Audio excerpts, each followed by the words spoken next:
I wrote this back in April after getting laid off because of the coronavirus. It's not meant to be taken literally. It's kind of a devil's advocate kind of poem. And my views have changed since this was several months ago. My views have changed a bit since then. So please don't take it literally. This is called Corona Flare. It's Christian compassion versus natural selection. It's teachers and doctors versus retailers and manufacturers. It's giving up our comforts versus giving up our elders. It's giving out a question with no correct answer. Americans, we love our yoga classes, strip malls, watching hockey, baseball, and basketball, and no virus or decree will infringe on our liberty. Well, maybe, if we truly feel the gravity. But as long as we're healthy, we aspire to take the flare gun the invalids would fire and use it to incinerate the list of restrictions imposed upon us in every jurisdiction.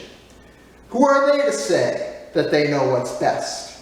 If we can survive, then who cares about the rest?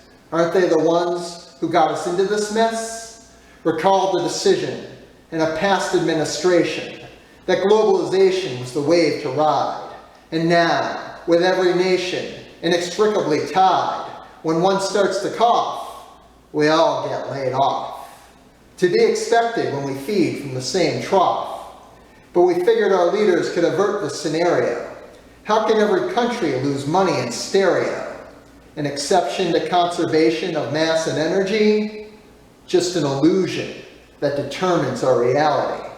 So let's make a new one with a braver union that says to those who retired from their labors, it's okay if you die. We won't do you any favors. We've got bigger concerns as the economy craters. Besides, their lives are nearly over anyway, and they had plenty of fun and drugs in their day. And due to dementia, they won't even be aware when the nurse says, sorry, we're all out of air.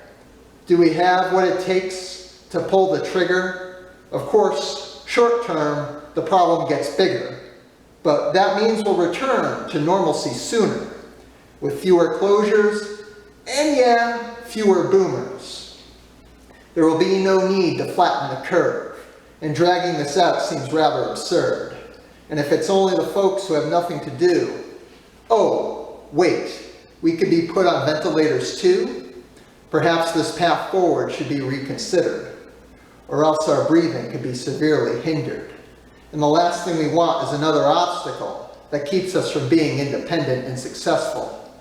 So all right, fine, we'll convene by computer, and we'll try to live with an uncertain future. How much worse can all this get? All this death and unemployment? A couple more forces that ought to be opposing. But instead, it seems they're working in unison. And they're the ones who now have the flare gun. And we revolve around Corona like it's around the sun.